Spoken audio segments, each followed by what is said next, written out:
பாண்டியன் பழனி கிட்ட கேக்குறாரு. கோமதி பேசுனதுல என்ன தப்பு இருக்கு?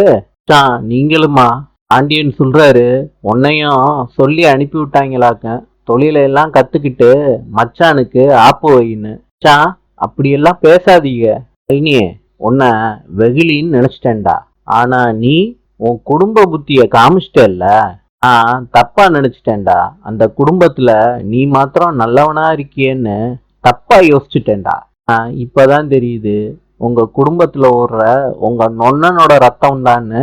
அந்த புத்தி தான்டா உனக்கும் இருக்கும். எப்படிடா நீ மாறி நல்லவனா இருப்ப?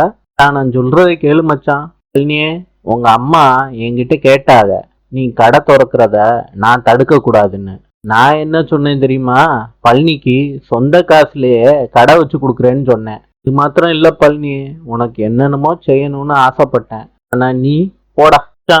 டேய், மேட்டு நீ அப்படி என்ன கூப்பிடக்கூடாது. இவ்வளவு நாள் சோறு போட்ட கடைடா அந்த பாண்டியன் ஸ்டோரு. அதுல வந்த வருமானத்துல தான்டா நீயும் நானும் சாப்பிட்டு வளர்ந்தோம். இதுல கை வச்சுட்டியேடா. இல்லடா, உனக்கும் எனக்கும் எல்லாமே முறிஞ்சு போச்சுடா.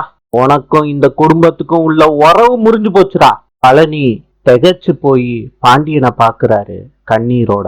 நாளை சந்திப்போம்.